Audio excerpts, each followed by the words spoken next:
Magandang hapon, Pilipinas at buong mundo. Naitay, kapuso. Pahiram po ng 20 minutes ng inyong hapon. Ako po si Boy, and welcome to Fast Talk with Boy Abunda. Ang mga bisita po natin ngayong hapon are very, very special. I looked forward to this conversation. Please welcome one of the most beloved couples in the entertainment industry. I'm talking about Mick and Megan. Hello! Thank you, Tita Boy. Hi. Tita Boy. Of course, I'm talking about Mikael Daez and Megan Yang. Hi, how are you? Welcome to the program. We're good. Thank you for having us. I'm happy to be here. I'm excited. I was excited to talk to the both of you. Dahil, totoo yun, when I said one of the most beloved or beloved in this industry, nobody would disagree. Palagay ko, tama yung aming intro. Pag-usapan natin ang ilang bagay na may kinalaman sa marriage, na may kinalaman sa mga relasyon. At pag tinatanong mo ang couple, halimbawa, what makes this relationship work? Siguro mga 9 out of 10, ang sasagot sa'yo, open communications. Andun kami sa Bukas 9 out of kami. 10. Ako din. Kami yun. Andun ako sa 9 out of 10. Na importante talaga yung nag-uusap. No matter sometimes how difficult, yung hirap na hirap tayo makipag-usap, pero kailangan makipag-usap. I have very specific questions. Mick, ikaw, you're very confrontational. You tackle things head-on. Yes, yes. You're the opposite. Yes, complete opposite. How do you live with that? I think there's something to learn from both personalities. And I think kami ni Megan very open kami sa isa't isa. So I wouldn't, maybe confrontational is a very harsh word, but I'm very direct. And then si Megan, si Bones, mas parang ayoko muna pag-usapan to. But over time, the 13 years that we've been together, lahat ng mga issues namin, we would take it both in our own ways. And when we find that solution, we look back and say, okay, what did we learn from that? Like, what can you get from what I did? And what can I get from what you did? So para sa akin, our relationship has been a growth process. So may mga pagkakataon na diretsa. May mga pagkakataon na nag-aantay ka rin. Oo, kasi syempre inaantay ko rin. Bigayan yun. Inaantay niya ako na maging upfront din sa kanya. Okay. Kaso yung personality ko, para akong pagong na parang feeling ko dapat magtagong muna ako dito sa shell ko kasi hindi ako sigurado kung yung sasabihin ko, makaka-apekto ba to lalo sa argument namin dalawa. So parang yun yung push and pull namin. And that's where a lot of our conversations, dwell around. And learnings. And learnings also. So knowing when. Actually, to do it, di ba? Paano kayo mag-away? Maingay? Nagsisigawan ba kayo o tahimik kayo pag nagsigawan nag-away? ba tayo ever? In your mind? Okay, never kami nagsigawan. Okay. Never. I also agree. Never kami Never. nagsigawan. Pero may mga instances, and very few instances, na meron kaming intense argument. Na mataas ang boses, yes. Mataas ang emotion, yes.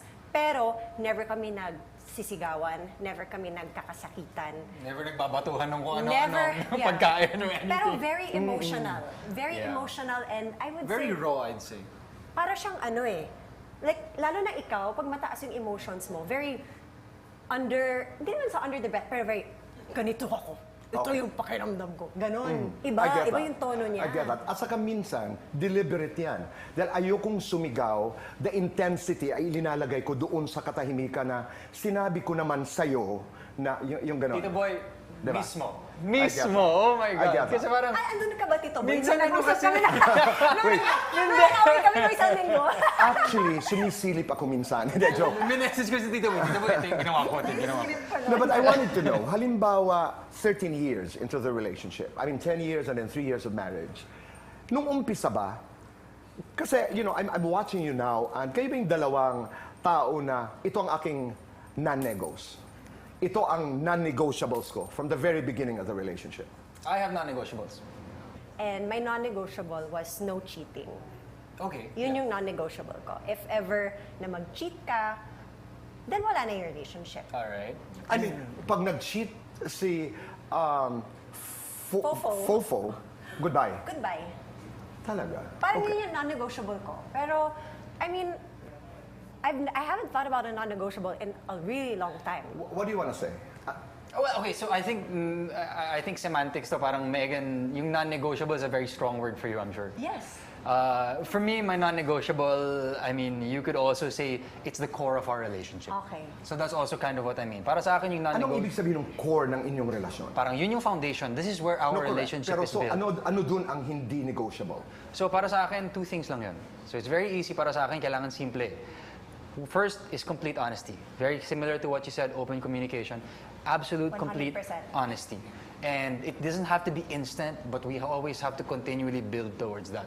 Yung pangalawa doon is, you need to be able to take care of yourself. Okay.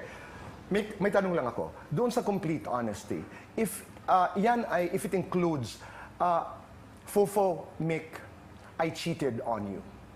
And I am fully disclosing this mistake. I'm sorry I went through. Hypothetical po ito. I went through it. Mahinang-hina ako. I was not myself. Will you take her back? Will you forgive? I mean, I haven't had to think about that in a while, but for me, maybe right now, maybe no. Maybe it's a no. But So at the your same time, non-nego, I'm sorry, before you go to at the same time, your non-nego is almost similar, pareho, sa non-nego, for lack of a better word. I mean, we're using non-nego casually here, no? Medyo mabigat nga. Mabigat siya. Parang yung kay Megan. yes, in a way, pero parang at the same time, I think we'll take consequences differently. Yeah. Diba? So parang, will you take me back? Like, No no? no, kasi parang, paano nangyari in the first place? Parang marami bang instances bago ka nag-cheat per That se? led up to the that instance, led up to that. So, sa una pa lang, Hahaba yung kwento, hindi no? siya naging honest. So, na-break na yung pinaka-core, which is honesty. Yes, naging honest at that point na nag-confess ka. Pero bago pa nun, dishonest ka. But Yeah, you're so parang humans. sa akin, it's a no. You commit mistakes. You fall. Yes. Oh, I have an answer Okay. to that. What is your answer to that? My answer to that is we are humans, so we make mistakes, but we need to be able to accept the consequences. And minsan masakit yung consequences. But at the end of the day, life goes on eh. So para sa akin, sometimes there are consequences sa sobrang sakit dala mo habang buhay. Diba? Nangyayari yun. So para sa akin, I'm ready if I make a mistake and there's a consequence that I have to bear for the rest of my life, then so be it. Yeah. But life has to go on. And para kay Megan, I assume that you also feel the same way because we've talked about this Oh, actually. kung may- I totally honor that. Yung mga hilig, like I know, you're crazy about K-pop. Yes. In the beginning you were. Paano yun? Paanong nangyari In yun? the beginning, I wasn't, Kasi but ako look ay at my hair now. I know! Yung Oo buhok niya, nga. as in, lahat ng inspiration niya sa look niya, sa pananamit niya, galing na rin sa K-pop, K-drama. Hindi ako yung nagdi-dictate sa kanya. A lot of people think na sinasabi ko kay Mikael na magpa-perm ka para pareho sa BTS o magdamit ka na ganito. Siya lahat. But you like it? I mean, I love it. He looks so sexy. Of course. I love it. Hindi ka pinili.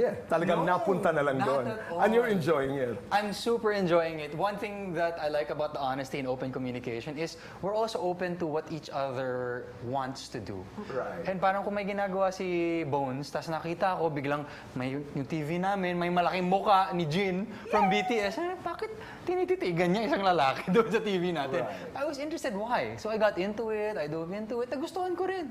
Same thing, vice versa. There are things that I like. Mateki ako. Diba? Mag-games ako na very strategy and role-playing. She gets into it. She's interested. So I'm like, para sa akin, I think that's one of the biggest parang strengths of our relationship. Kaya hindi kami nawawalan ng gana sa isa't isa. Kasi kung saan napupunta, and willing kami na pumunta doon kung saan man siya. Willing siya pumunta sa akin kung saan man ako. And you enjoy laughing together. No, Ngayon pa lamang, enjoy lang few talaga. minutes into this conversation, parang tawa lang. I mean, you know. Tsaka syempre, ito yung mga bagay na kinahihiligan ng asawa ko. Ito yung mga bagay na nakakapagpasaya sa kanya. Bakit ko siya pipigilan? Wala naman siyang sinasaktan ng ibang tao. I let him enjoy and he lets me enjoy. And, you know, it's Saya. harmony. Saya. Hypothetical question.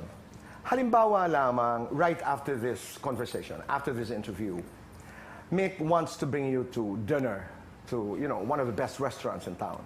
And then you get a text message. Serious to, ha? Okay. Jin, okay, of BTS says, Meg, I'd like to have dinner with you tonight. I'm only free tonight. You will only choose one.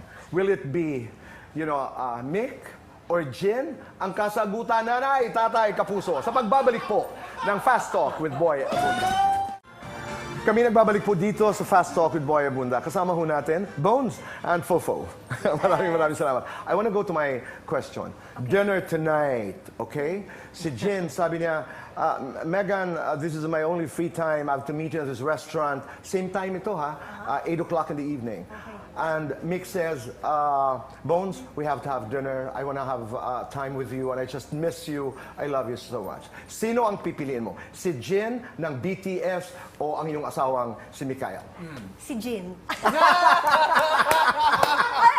Why would I turn down that, di ba? Minsan ko lang naman siya maka-dinner if forever ko naman kasama tong asawa ko. Dinner lang naman, di ba? I can pick his brain, di ba? I can That's talk true. to him. I mean, I think anybody would not pass on that, right? Yeah, I Especially if you're a fan, why would you pass on that? Right. Reaction. Good choice! No, good choice! Do not miss kasi, the oh my opportunity God. to meet someone. We only have one life, diba? These experiences, I mean, you said it's a date, it's dinner. It's They're not dinner. gonna get married and elope or Yeah. whatever. Diba? Wala namang ganun. But Antayin mo na lang sa labas. magpapaselfie ako Correct. dun sa labas. But, Kailangan may picture. hindi, pero diba, parang para sa akin, me and Megan, we've been so blessed in our lives because we've had such amazing experiences. Right. GMA, our work brings us such crazy adventures. So para sa akin, I've really learned to cherish, and I think both of us, Yeah. we've learned to cherish and really see the importance and value of an experience, Yeah. a unique experience. That becomes a memory. That becomes a memory. Galing, no? Because we love each other, she can Right. share that. And to a certain extent, masasagap ko yung vibes ng experience na yun Tama. eh. And I wouldn't want to, I'm not gonna shelter any experience in life that I have with Mikael. Like, I'm always going to share bits and pieces of the people that I meet, the people that I talk to, come across. Kasi ang dami namin natututunan, ang dami namin nami-meet na iba't ibang tao. So there's so much to learn collectively. Ayun, mismo. Tama. And you become more powerful. Ituloy natin yung pag-uusap natin sa mga bagay na may kinalaman sa marriage, sa mga relasyon. Okay, let's talk about selos. Oh, okay. You're both very attractive. Thank you. Thank you. Very, very attractive. Wala bang mga pagkakataon na may umaali-aligid sa asawa mo, Meg, or and vice versa? How do you handle things like this? Honestly, for Mikael and I feel like kaming dalawa as people and as conversationalists, medyo may pagka-flirty talaga yung dating namin. Very Actually, outgoing hindi kasi medyo tayo. pagka-flirty.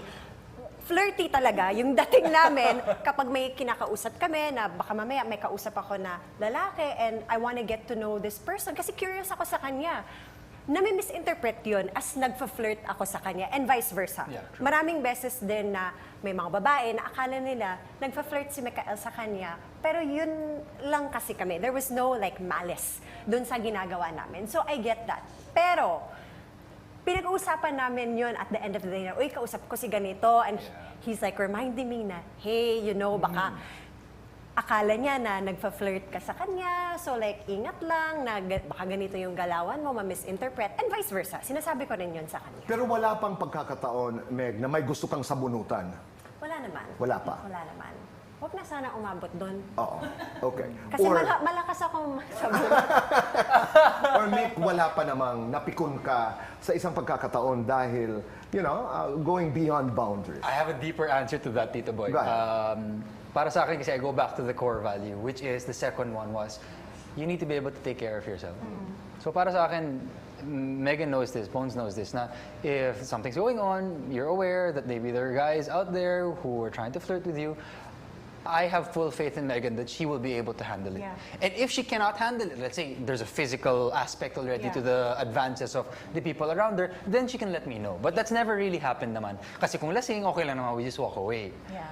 Pero there's never been a point there was an intentional physicality thrust towards Megan.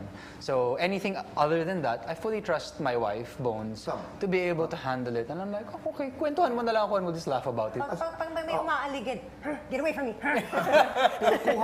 Kuha ko yung she should be able to take good care of herself. Yeah. Pero, advice, pag naramdaman mo rin that somebody is going beyond proper boundaries, I mean, go to your wife and say, let's go. Of course. Diba? I've That's done that. So pag necessary. kunwari lasing, and then alam ko na, and then may problema na to, Bones, tara na. Okay. But actually, before that even happens, she'll be the first one to go to me. I'll tell him na parang hindi maganda yung pakiramdam ko sa taong to. Galing. Umalis na tayo. I think you're the one who has to do that to me. Di ba? Hindi, di ba? Parang if the girl is maulit, and I'm like, okay lang. Kasi happy-go-lucky ka eh. Mas happy-go-lucky ako. So parang siya pa yung pupunta sa akin, Fofo, tara, uwi na tayo. Okay, gets kita, sorry. Oo nga, kulit nito eh. Akala ko may hawak na sabo. What's your name again? Halika dito, girl. Uwi na tayo. Pwede mo naman gawin para may bago tayong kwento. Halika dito, uwi na tayo. Teleserye. Again, it goes back to all the elements that we talked about. Honesty, yung Yes. core na sinasabi Core mo. talaga. Yung sinasabi natin that love has to be bigger than whatever you have. 13 years into the marriage, dahil hindi tayo matatapos sa ating kwentuhan. Go, I'm enjoying. Ako gusto mo pa dito. Ang Enjoy hiniram dito, nating boy. 20 minutes kina nanay at tatay ay mauubos na. 13 years into the relationship. 3 years into the marriage, 10 years. Ang dami ko pang gustong itanong sa inyo. We love Dapat yata may part 2 tayo. Meron. If you were to make a vow for each other right now, ano ang tunog nun? Megs and Nick. If I were to make a vow for you, Bonizi, right now, I would say... Sige, I have one. My vow to you is a two-parter. Okay, so my vow to you is, first of all, on my end, I vow that I will always make the most out of life with you. And that means making the most out of life in the good times and the bad times. So for me, that's extremely important because regardless of what life throws at us, wala tayong magagawa. We don't control life. Nobody does. So you make the most out of that and you make memories out of it and you try to squeeze as much as you can out of it.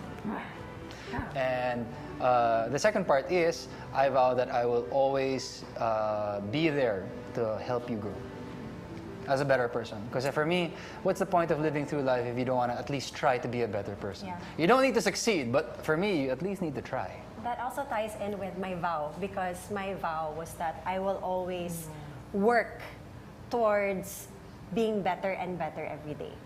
Kahit na feeling ko nasa limit na ako na, am I the best person? I will always still try to work at being better and better for us and our family. Ay, salamat. Kasi may argument kami last week regarding that. So that's my vow. Ako naman, continue to bless each other with each other. I think the biggest blessing you have bilang mga tao ay ang bawat isa. I can smell the love. Totoo yan. Totoo yan. You know, ang sarap panoorin lang in this day and age that you, Megan, and Mikael are able to embrace your very core, who you are, without having to be affected by this noisy world. And it's a very noisy world. It is a very noisy world. Nakakabingi. Yeah. God bless you. Thank you. And may you continue to prosper. Salamat. And may you live a bountiful life Thank you. mula sa aking Thank puso. you. Salamat ito. Maraming salamat. And let's continue this conversation We because have to. Wait, wala naman tayong pasto? Gusto ko ng pasto. Meron. Okay. Meron ba tayo? But maraming salamat. Yeah, we're going to end it with fast talk. Okay? Tingnan nga natin. Excite ako. Dapat sabay, ah. Okay. Kumpante ka na bigla. Ako siya, unang nangangalabit. Siya. Ako. Unang napipikon. Ako. Siya. Unang nagsasorry. Ako. Oh my God. Pinakamagastos. Ay, ako. Siya. Ako. Ikaw. Ako. Ikaw. Mas Ako. malaki Okay. gastos Mas mo. malaki. Pinakaburara. Ako. Siya. Pinaka-touchy. Ako. Siya. Ako. Kissing or cuddling? Kissing with cuddling. Okay. Rough or gentle? Rough. Ay, Rough, but sometimes gentle. Both! It depends on the situation, right? Random, scheduled. schedule. Random.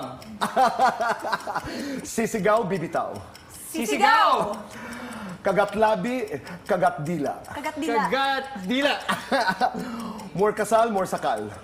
More. Saka. Ikaw ah. Gaming or loving? Gaming. Gaming. K-pop, lollipop. K-pop. BTS, Blackpink. BTS. BTS. Butter, dynamite. Butter. Soba, saba. Soba! Megan, ginagawa ni Mikael that makes you feel sexy. When he bites my lip. Crown or Mick?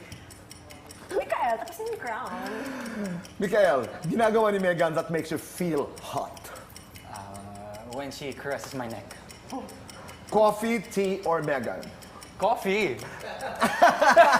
Coffee is life. Lights on, lights off. Lights on. Lights on. Happiness or chocolates? Happiness. Sabay. Best time for happiness. All the time. All the time. Pero masaya sa beach. Sabihin sa isa't isa, I love you because. I love you because you make me coffee every morning. I was gonna say the same thing. I love you because you make such great coffee. Oh, True story. maraming salamat. Thank you, Tita Boy. Thank you. Thank you very much. Maraming salamat. Wow, what did I say? Love. Love. Saya. Wow, Nay, Tay, Kapuso. Maraming salamat po sa inyong pagpapatuloy sa amin, sa inyong mga puso at tahanan. Always remember, be kind. Always make your nanay and tatay proud. Hashtag, say thank you. Let's talk again tomorrow. Usap tayo muli bukas. But goodbye for now. God bless.